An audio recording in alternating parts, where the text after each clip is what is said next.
Hello everyone, आपका स्वागत है हमारे इस यूट्यूब चैनल पर। आज की क्लास में मैं आपको करवाने वाला हूँ ये क्लास 6 फिफ्थ का है, चैप्टर नंबर 11। इसमें दे रखा है बेसिक ज्योमेट्रिकल कंसेप्ट, यानी कि बेसिक का मतलब जो बिल्कुल बहुत आसानी तरीके से, ज्योमेट्री का मतलब होता है यहाँ पर ज्यामिति। हम यहाँ पर क्या पढ़ेंगे? ज्यामिति है, ज्यामितीय संरचनाएं। ज्यामितीय कंसेप्ट का मतलब मेथड भी बोल सकते हैं, संरचना भी बोल सकते हैं, यानी कि ज्यामितीय संरचना हम यहाँ पर पढ़ने वाले हैं। इसमें मैं आपको कराऊंगा कि ज्यामिति होती क्या है और किस प्रकार से इसको करते हैं। ज्यामिति में दो चीज़ें ज़्यादा इम्पोर्टेंट होती हैं जो आपको करनी होंगी इसमें। क्या? एक तो आपको लाइन सेगमेंट और लाइन पॉइंट के बारे में पता होना चाहिए इसमें। दूसरी बात, इसमें जो चलता है वो चलता है एक एंगल और एक चलता है ट्राइंगल। मोस्टली ज्यामिति इन दो पर ही आधारित होती है। बाकी जो एंगल्स वगैरह पूछे जाते हैं वो होते हैं, लेकिन मोस्टली ये चीज़ें आपको पता होनी चाहिए। एंगल्स और ट्राइंगल क्या होते हैं ये मैं बताऊंगा आगे आपको। धीरे धीरे हम इस चैप्टर में आगे बढ़ते चले जाएंगे। क्लास थोड़ा लंबा हो सकती है। मैं इसमें जो एक्सरसाइज है 2-3 एक्सरसाइज एक साथ लेके इसमें कर दे वाला हूँ।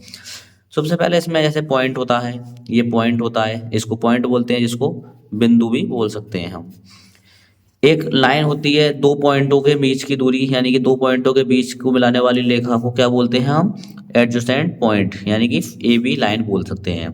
इसको लाइन सेगमेंट भी बोल सकते हैं, यानी कि ए बी लाइन सेगमेंट हो जाएगी। इसी प्रकार से रे आती है। रे का मतलब होता है, रे इस प्रकार से होती है कि एरो लगा होता है और ये आगे बढ़ती चली जाती है एक एंड पॉइंट से एक अनिश्चित दूरी तक। जो वर्ग होता वो होता है लाइन उसका, तो उसको लाइन रे कहते हैं। यानी कि रे आगे बढ़ी हुई है, only one point and point होता है, उसमें एक पॉइंट एंड है लेकिन अगला पॉइंट एंड नहीं होता है। नेक्स्ट दूसरी आती है लाइन। लाइन ए बी जो होती है, जैसे ये दे रखा है लाइन ए बी, तो ये इसकी एक निश्चित दूरी होती है, यानी कि यहाँ से यहाँ तक की अगर दूरी है तो ये ए बी लाइन हो जाएगी। इसको इस प्रकार से नोट भी कर सकते हैं। ये लाइन ए बी हो जाएगी, ये आगे नहीं बढ़ने वाली होती है, तो इसको लाइन ए बी बोलते हैं। इसी प्रकार से ये क्वेश्चन होते हैं। अब जैसे इसमें एक्सरसाइज दे रखी है 11.1, इसको मैं थोड़ा समझा देता हूँ। अब इस लाइन को क्या नाम देंगे हम? तो ये देखो, एक तरफ एरो है और एक तरफ एंड पॉइंट है, तो इसको नाम दे देंगे रे। ये रे हो जाएगा, रे ए बी। इस प्रकार से ये, अब ये लाइन हो गई क्योंकि ये लाइन एंड हो गई। आप तो लाइन एल एम, ये क्या हो जाएगी? एक लाइन सेगमेंट हो जाएगी, क्योंकि एक्स वाई एंड पॉइंट हो गए, ये लाइन सेगमेंट हो जाएगी। इस प्रकार से लाइन सेगमेंट का मतलब ऊपर से इसको बाहर कर देंगे। ऐसे इसके नेक्स्ट क्वेश्चन पर चलते हैं। अब यहाँ पर हमें इसमें पूछा है कि fill in the blank circle. ये सर्कल फिल कर ले हैं, नंबर ऑफ लाइन। इसमें नंबर ऑफ लाइन कितनी होंगी? 3 नंबर ऑफ लाइन है, 3 फिल कर देंगे। 1 2 3 4 5 6 फिल कर देंगे। 1 2 3 4। इसमें लाइन नंबर ऑफ लाइन पूछा है। How many line segment draw the joint point. In joint point को अगर मिलाएंगे इस प्रकार से, तो इस प्रकार से एक ट्राइंगल प्राप्त होगा। तो ट्राइंगल प्राप्त होगा, क्या होगा इसमें? क्यू, आप Q P Q, Q R और आर पी। ऐसे ही 4 पॉइंट को मिलाया हमने, एक स्क्वायर के आकार का बना दिया। लाइन सेगमेंट का हमने नाम लिख देंगे। इस पॉइंट को हमने मिला दिया इससे ए बी से, तो ये भी एक क्या हो जाएगी? एक ए बी लाइन हो जाएगी। इस प्रकार से ये एक्सरसाइज आपकी खत्म होती है। अब मैं आपको जो कराऊंगा वो नेक्स्ट एक्सरसाइज के लिए एंगल्स कराऊंगा। ये जो एंगल्स दे रखे हैं, ये एंगल मैं आपको कराने वाला हूँ। एंगल, जो एंगल होते हैं उसको क्या बोलते हैं हम? कोण बोलते हैं। ठीक, जो कोण होता है वो किस प्रकार का होता है, मतलब कोण कितने प्रकार के होते हैं, मैं ये आपको करवाने वाला हूँ। तो जो एंगल होते हैं वो 3 प्रकार के होते हैं। एंगल जो होते हैं वैसे तो 4 प्रकार के होते हैं, ठीक। मोस्टली हम ज़्यादातर यूज 2-3 प्रकार के करते हैं। तो हम सबसे पहले इसमें अगर पढ़ेंगे तो क्या पढ़ने वाले हैं हम? एंगल्स। ठीक, एंगल्स हम इसमें पढ़ने वाले हैं। एंगल्स को ज़्यादातर हम क्या बोलते हैं, जो हिंदी मीडियम वाले बच्चे होते हैं वो इसको क्या बोलेंगे। तो एंगल्स हम पढ़ेंगे सबसे पहले इसमें। तो एंगल्स क्या होता है ये जानेंगे, एंगल्स के बारे में कि एंगल्स बनाते कैसे हैं। तो एंगल्स जो होता है उसको हम बोलते हैं कोण, ठीक। यानी कि कोण जिस प्रकार का हो सकता है, कोण इस प्रकार से बनता है, ये कोण हो गया। कोई मैंने कोण बना दिया ये इस प्रकार से, ये इसका कोण हो गया। मान लो ये हमने 60 डिग्री, तो ये इस कोण को 60 डिग्री बोलेंगे। ये एंगल हो गया, कोण हो गया। जो कोण होते हैं मोस्टली वो 3-4 प्रकार के होते हैं, तो वो दे रखे होते हैं। तो सबसे पहले इसमें आता है आपके लिए राइट एंगल,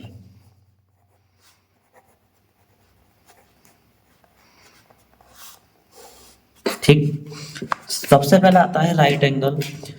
तो राइट एंगल होता क्या है ये आप देखेंगे, एक्सरसाइज डाल लेते हैं, 11.1 है ये। तो जो राइट एंगल होता है वो होता क्या है, तो राइट एंगल किस प्रकार से बनता है, उसको हिंदी में क्या नाम देते हैं, राइट एंगल को बोलते हैं, क्या बोलते हैं, समकोण। क्या बोलेंगे, समकोण, ठीक। इसको समकोण कहते हैं राइट एंगल को। राइट एंगल होता क्या है, किस प्रकार से पता चलेगा, तो जो एक मेजर करते हैं उसको हम नापते हैं, वो किस प्रकार से नापते हैं उसको, जैसे मैंने एक लाइन खींची,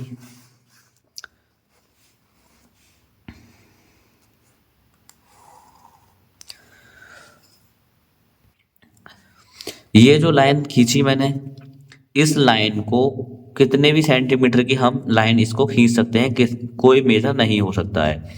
अगर किसी क्वेश्चन में दिया होता है कि इतने की खींचनी है तब खींचते हैं। अब इसको 90 डिग्री का या किसी भी एंगल का बनाने का तरीका क्या होता है, ये जो पॉइंट है ये वाला, ये पॉइंट आपको दिखाई दे रहा है,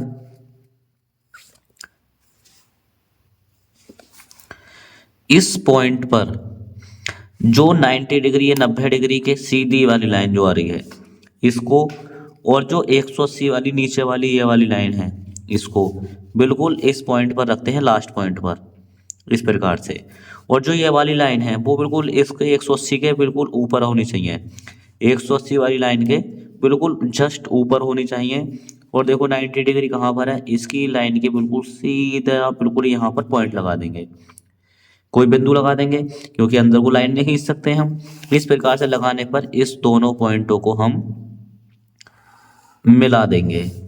अब मिलाने के बाद ये जो एंगल बन का आता है हमारा, ये 90 डिग्री का आता है, यानी कि इसको हम 90 डिग्री बोल देंगे। इसको ए नाम दे दो, इसको बी और इसको सी। तो ये जो एंगल बन गया वो 90 डिग्री का हो गया, यानी कि एक समकोण हो गया। अब ये आपको समकोण समझ में आया होगा जो इसमें दे रखा है, यानी कि कोई एंगल्स हमने मेजर किया, को any angle of measure was called right angle, यानी कि A B C is equal to 90 degree. तो ये हमारा क्या हो जाएगा, राइट एंगल हो जाएगा। जो राइट एंगल होगा वो 90 डिग्री का होगा। दूसरा एंगल आता है हमारा एक्यूट एंगल,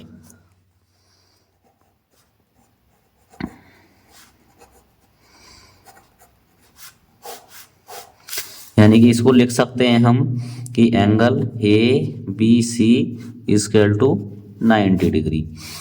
अब दूसरा आता है एक्यूट एंगल। एक्यूट एंगल को बोलते हैं हम न्यून कोण, यानी कि जो काफ़ी बच्चे पढ़ रहे होंगे इसको बोलेंगे न्यून कोण हिंदी मीडियम में। हिंदी मीडियम वाले बच्चों को ज़्यादातर हिंदी में पढ़ाया जाता है। अब न्यून कोण एनी मेजर, एनी कोई लाइन में अगर ड्रॉ कर लेता हूँ, कोई भी एनी भी, ये लाइन मैंने ड्रॉ की। अब इस लाइन को ड्रॉ करने के लिए हमें पूछा है एक्यूट एंगल।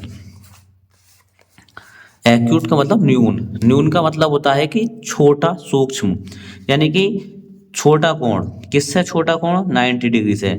मैंने बता दिया है किस प्रकार से आपको नापना है, इस प्रकार से आपको इस रखना है, ये अपना प्रोट्रैक्टर लाइन के ऊपर जस्ट रखने के बाद 90 डिग्री से छोटा कोई भी कोण ले लेते हैं। ये जो बाहर वाले नंबर्स दिखाई दे रहे हैं आप लोगों को, ये नंबर नहीं नापे जाते हैं, अंदर वाले नंबर से हम मेजर करते हैं। ठीक, जब अंदर वाले से करते हैं तो क्या करेंगे, इसको कोई भी एंगल ले लो, एक मान लो मैंने 60 डिग्री का ले लिया, इसको मैं मिला देता हूँ, ये मैंने मिला दिया, ये एंगल मेरा 60 डिग्री का हो गया। ठीक, इस प्रकार से इसको मैं पी क्यू आर दे दूंगा नाम। तो angle P Q R equal to 60 degree. ठीक, 60 डिग्री का हो गया। अब एक्यूट एंगल होगा तो पता कैसे चलेगा, जो हमारा एक्यूट एंगल होता है वो क्या होता है, यानी कि ये जो एंगल है एक्यूट एंगल, वो 0 डिग्री से तो बड़ा होगा, ये बड़े का साइन होता है ऐसे, क्या है ये एक्यूट एंगल 0 डिग्री से बड़ा होगा और 0 डिग्री से बड़ा होगा, लेकिन ये 60 डिग्री हो जाएगा, या इसको यहाँ पर नाम भी दे सकते हैं कि 0 डिग्री से तो बड़ा होगा एक्यूट एंगल, और 90 डिग्री से छोटा होगा, ये 90 डिग्री से बड़ा है और ये इससे बड़ा है, तो 90 डिग्री से छोटा होगा, तो वो क्या होगा एक्यूट एंगल, यानी कि न्यून कोण कहलाएगा, यानी कि 90 डिग्री से छोटा होगा। अब अगला जैसे आता है, अगला एंगल आता है इसमें ऑब्ट्यूस एंगल।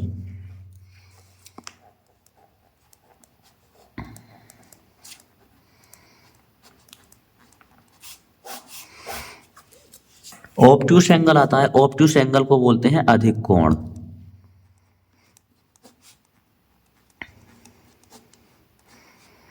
अधिक कोण, अधिक का मतलब बड़ा, ठीक, इसको बोलेंगे अधिक कोण। मान लो कोई भी एंगल मैंने इस प्रकार से ड्रॉ किया, एक लाइन खींच ली, ये लाइन खींची मैंने, ठीक, कोई भी एक लाइन खींच ली। अब इस लाइन पर मैं वही वाला एंगल जो मैंने आपको बताया है, बनाना सिखाया भी है, तो उसी तरह से मैं इस पॉइंट को रखूंगा।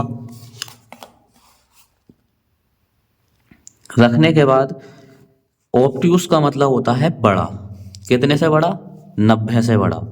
मैंने 120 का लिया, ये यहाँ पर पॉइंट लगा दिया और इसको मैंने इस प्रकार से मिला दिया इस पॉइंट को। ठीक, कोई जरूरी नहीं ऊपर तक मिलाओ, यहाँ तक मिला दो, ये वाला, ये एंगल मिला दिया, ये सपोज दैट मैंने 120 डिग्री का एंगल ले लिया। अब जो ये एंगल होगा ऑब्ट्यूस अधिक कोण, अधिक कोण वह कोण कहलाता है जो 90 डिग्री से बड़ा होता है। 90 डिग्री से बना हुआ कोण अधिक कोण कहलाता है। ठीक, इसको मैं पी क्यू आर नाम दे देता हूँ, P Q R, angle P Q R equal to 120 degree. ठीक, अब इसको कैसे रखेंगे, जो हमारा 90 डिग्री से तो बड़ा होगा ये, यानी कौन सा, ऑब्ट्यूस एंगल, इसको यहाँ पर कभी कभी हम थीटा भी मान सकते हैं, थीटा होता है ये, इस प्रकार से बनता है। तो ऑब्ट्यूस एंगल 90 डिग्री से तो बड़ा होगा, लेकिन 180 डिग्री से छोटा होगा, 180 डिग्री से छोटा होता है, उसको बोलते हैं अधिक कोण, यानी कि 90 से तो अधिक, 90 से तो अधिक लेकिन 180 से छोटा। और न्यून कोण में इसको एक्यूट एंगल बोलेंगे कि कम, यानी 90 से तो कम और 0 से बड़ा, यानी 90 से छोटा न्यून कोण, 90 से बड़ा अधिक कोण होता है। नंबर अगला चलता है इसमें, जो लास्ट होता है ज्यादातर, वो straight angle. Straight angle, straight angle को हम लीनियर एंगल भी बोल सकते हैं और इसको रेखिक कोण भी बोल सकते हैं, रेखिक कोण या रेखीय कोण, इसको भी इस प्रकार से भी बोल सकते हैं कि रेखीय कोण। ये हो जाएगा। रेखीय कोण मतलब क्या होता है, उसको कोई भी लाइन एक मेजर कर लेंगे किसी भी बिना नापी, जैसे मैंने अब तक की है, ये कर ली। अब इसमें हम देखेंगे मैंने वही बताया आपको कि ये पॉइंट और ये पॉइंट एक से बराबर होने चाहिए। अब देखेंगे कि 120 जो लीनियर एंगल होता है बिल्कुल सीधी रेखा होती है, यानी कि 180 के सीधा, यहां से 180 का सीधा, यानी कि ये सीधी लाइन होनी चाहिए। फिर इसको हम मिला देते हैं।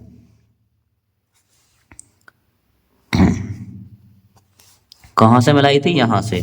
जब यहाँ से मिलाई थी तो ये इस प्रकार से हो जाएगा, इसको O मान लेंगे, इस लाइन को P मान लेंगे और इसको Q मान लेंगे।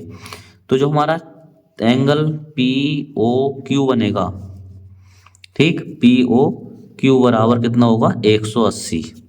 ये वाला जो हो जाएगा एंगल वो 180 होगा, यानी कि an angle whose measure is 180 degree is called straight angle.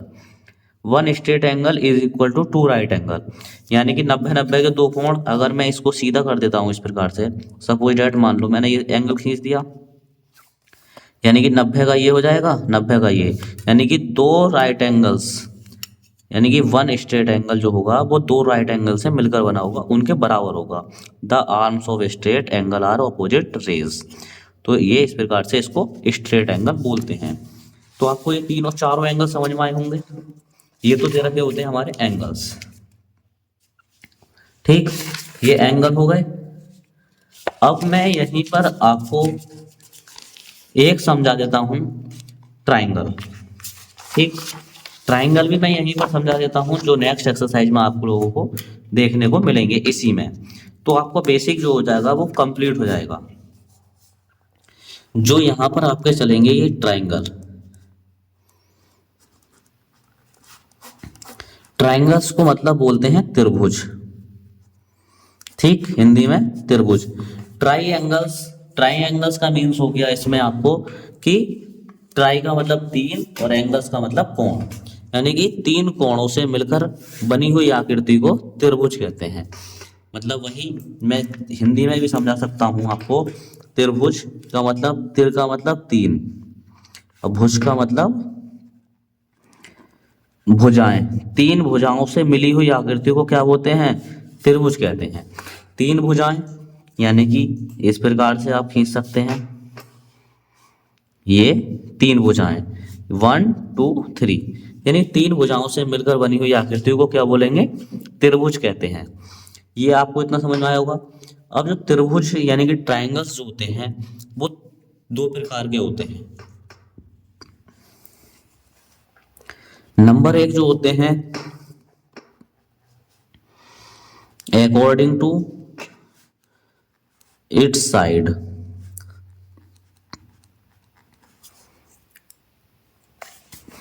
Number दो जो होते हैं वो अकॉर्डिंग टू इट्स एंगल, यानी कि जो ट्राइंगल होंगे एक साइड के आधार पर होंगे और एक एंगल के आधार पर होंगे, यानी कि कोण के आधार पर होंगे। अब ये भी तीन प्रकार के होते हैं और ये भी तीन प्रकार के होते हैं। छह प्रकार के ट्राइंगल होते हैं और चार प्रकार के मैंने आपको एंगल्स बता दिए। तो ये तीन और चार, तीन छह और चार 10 प्रकार के पूरे ही आपके जो कोण और त्रिकोण होते हैं, त्रिभुज होते हैं, ठीक है। तो सबसे पहले हम पहला पार्ट लेकर चलेंगे हम अकॉर्डिंग टू एंगल साइड से, अकॉर्डिंग टू साइड, यानी कि साइड मतलब भुजाओं के आधार पर, साइड्स का मतलब भुजाओं के आधार पर, ठीक। इस प्रकार से हम इसको लेके चलेंगे भुजाओं के आधार पर। अब भुजाओं के आधार पर इसमें सबसे पहले हम एक एंगल लेंगे, इक्विलेटरल ट्राइंगल, इक्विलेटरल ट्राइंगल, ठीक। अब इक्विलेटरल ट्राइंगल जो होता है, इक्विलेटरल का ट्राइंगल हिंदी मीन्स क्या होगा? समबाहु त्रिभुज।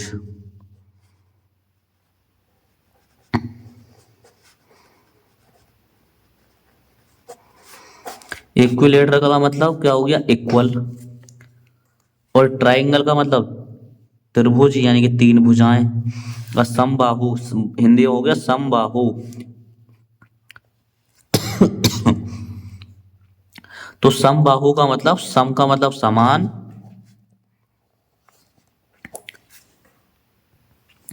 सम का मतलब समान और बाहु का मतलब भुजा, यानी कि समान भुजाओं से बना हुआ त्रिभुज आकृति त्रिभुज कहलाती है। यानी कि तीनों भुजाएं इसकी बराबर होनी चाहिए। तो मैं कोई भी एक ट्राइंगल बना लेता हूं जिसकी तीनों भुजाएं बराबर होंगी। मैंने ये ट्राइंगल बना लिया, ठीक, इस प्रकार से।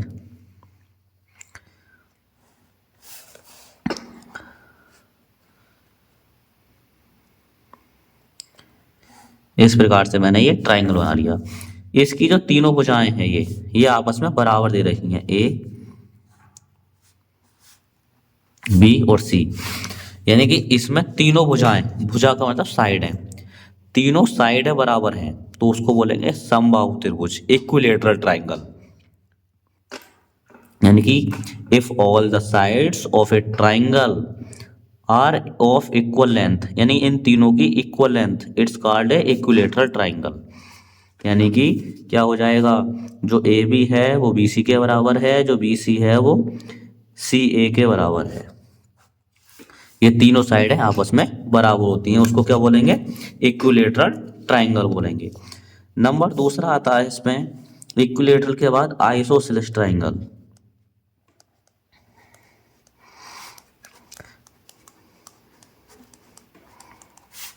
Isosceles triangle. अब आइसोसेलेस ट्राइंगल क्या होता है, इसको हिंदी में बोलते हैं समद्विबाहु त्रिभुज।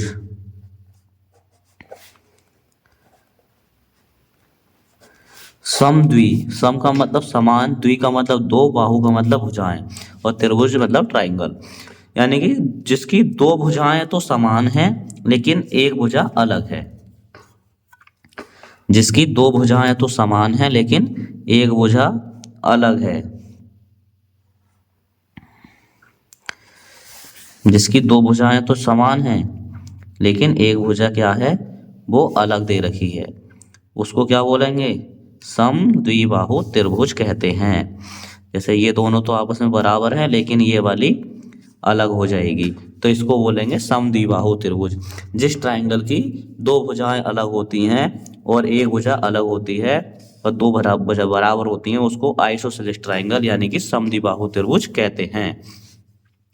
ये अच्छी तरीके से समझ में आ रहा होगा आपको कि अगर इसमें जो ए बी है वो बराबर है ए सी के, यानी कि ये दोनों आपस में बराबर हैं, लेकिन जो बी सी है वो डज नॉट है, B C does not equal है, यानी कि ये अलग है।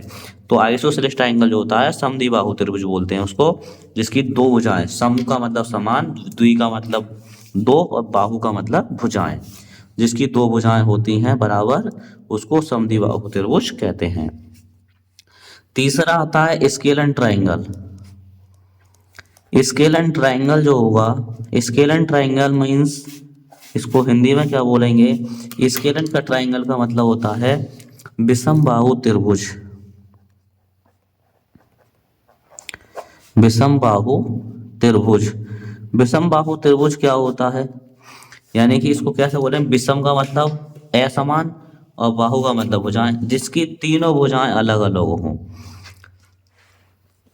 जिसकी तीनों भुजाएं अलग अलग हों, उसको क्या बोलेंगे, विषमबाहु त्रिभुज कहते हैं। जैसे मैंने एक लाइन तो ये खींच ली, ठीक, और एक लाइन मैंने ये खींच ली, और एक लाइन मैंने ये खींच ली। अब देखो इसकी तीनों भुजाएं क्या एक सी दे रखी हैं, मैंने ये पी क्यू और आर दे दिया। क्या इसकी तीनों भुजाएं एक सी हैं, नहीं है ना, तो ये भी अलग है, ये भी अलग है और ये भी अलग है। तो क्या नाम देंगे इसको, जो पी क्यू है वो बराबर नहीं है क्यू आर के, और जो क्यू आर है बराबर नहीं है पी आर के। तो क्या हो गया, स्केल एंड ट्राइंगल क्या हो गया, स्केल एंड का मतलब विषमबाहु त्रिभुज, यानी कि जिसकी तीनों भुजाएं अलग अलग होती हैं उसको विषमबाहु त्रिभुज कहते हैं। ये तीनों ट्राइंगल अच्छी तरीके से समझ में आए होंगे आप लोगों को। नेक्स्ट पर चलते हैं। अब यहाँ तो पढ़े थे हमने अकॉर्डिंग टू साइड, ठीक, यानी कि इतना पढ़िया, अकॉर्डिंग टू साइड पढ़ा। अब आगे जितना भी पढ़ेंगे हम, अब वो पढ़ेंगे अकॉर्डिंग टू एंगल।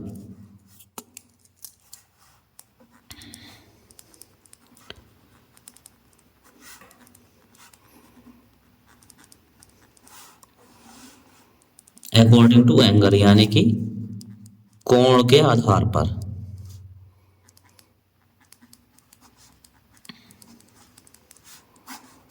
कोण के आधार पर, अब कोण के आधार पर हम ट्रायंगल पढ़ेंगे। तो सबसे पहले इसमें आता है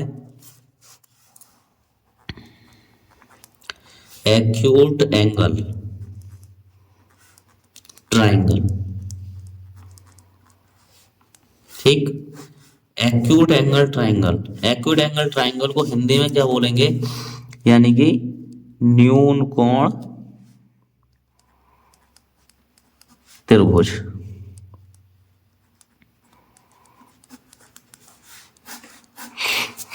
एक्यूट एंगल ट्रायंगल को हिंदी में बोलते हैं न्यून कोण त्रिभुज।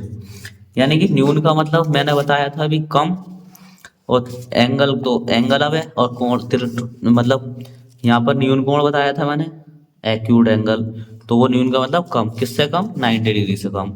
अब यह त्रिभुज है, तो त्रिभुज को भी कैसे बनाएंगे कि तीनों साइड है इसकी न्यून का मतलब कम होनी चाहिए। किससे कम होनी चाहिए, 90 डिग्री से कम। तो इस प्रकार से हम इसको मेजर कर लेंगे, इसको ए सी और इसको बी, यानी कि तीनों साइड जो होंगी ये वाली, ये किससे कम होंगी, 90 डिग्री से छोटी होंगी। तो उसको क्या बोलेंगे, एक्यूट एंगल ट्राइंगल बोलेंगे। यानी कि जो इसमें एंगल हैं A, angle B and angle C, जो है क्या है, वो आर एक्यूट एंगल है, ठीक, एक्यूट एंगल्स, यानी कि तीनों एंगल्स जो हैं वो 90 डिग्री से छोटे हैं। नेक्स्ट क्या आता है, सेकंड नंबर पर आता है right angle. Right angle triangle, right angle triangle को बोलते हैं समकोण। राइट एंगल को समकोण और राइट एंगल ट्राइंगल को समकोण त्रिभुज। यानी कि अब इसमें कोणों के आधार पर चल रहे हैं, पिछले वाले उसमें साइडों के आधार पर चले थे कि तीनों साइडें बराबर हैं या दो साइड बराबर हैं या तीनों साइडें अलग अलग हैं। अब राइट एंगल क्या होगा, मैंने बताया था आप लोगों को कि कोई भी एक बिना नापे का एक लाइन खींच देंगे, और इस लाइन को अगर 90 डिग्री का बनाना है तो इस प्रकार से रखते हैं, और ये रखने के बाद सीधा 90 डिग्री के ऊपर वाली लाइन पर टिक कर देते हैं। अब इस पॉइंट को और इस पॉइंट को देखते हैं और ये मिला देते हैं हम, इस प्रकार से मिला देंगे तो ये वाला जो एंगल बनेगा वो 90 डिग्री का बनेगा, और फिर इन वाले कोनों को भी मिला देंगे क्योंकि हमें 90 डिग्री का एंगल बनाना है। तो ये ए बी और सी, इसको बोलते हैं राइट एंगल ट्राइंगल। यानी कि राइट एंगल ट्राइंगल क्या हो गया, ये जो आपका 90 डिग्री का होता है। उसके बाद आता है, यानी कि एक्यूट एंगल था जो छोटा होता है 90 से, राइट एंगल जो होता है 90 का होता है, और उसके बाद आता है हमारा ऑब्ट्यूस, ऑब्ट्यूस एंगल्ड ट्राइंगल्स, ठीक। ऑब्ट्यूस एंगल ट्राइंगल का मतलब होता है बाह्य कोण त्रिभुज, या बाह्य कोण मतलब नहीं, अधिक कोण त्रिभुज, अधिक कोण त्रिभुज। यानी कि अधिक का मतलब, ऑब्ट्यूस का मतलब अधिक, किससे अधिक, 90 डिग्री से अधिक। कोई भी अब एक ऐसी लाइन बना लेंगे, ये मैंने लाइन ड्रॉ की इस प्रकार से। अब इस पे हम वही मेजर रखेंगे, नापेंगे, नापने के बाद 90 से बड़ा यानी कि कोई भी एंगल ले लेंगे, मैंने ये ले लिया, इसको मिला देंगे इस लाइन को, और इस वाली लाइन को भी इससे मिला देंगे, ये मैंने मिला दी, इसको ए नाम दे दिया, इसको बी और इसको सी। यानी कि जो ये जो एंगल होगा वो 120 का होगा, तो इसमें क्या होगा, ये एंगल 90 डिग्री से बड़ा होगा, यानी कि जिसमें एक एंगल 90 डिग्री से बड़ा होगा उसको क्या बोलेंगे, ऑब्ट्यूस एंगल बोलेंगे। ठीक, कितना समझ में आया होगा आपको, ऑब्ट्यूस अकॉर्डिंग टू साइड और अकॉर्डिंग टू एंगल की तरह से समझ में आ गया होगा बहुत अच्छी तरीके से। ठीक है, इसी का बेस में क्वेश्चन एक्सरसाइज करवाता हूं आपको।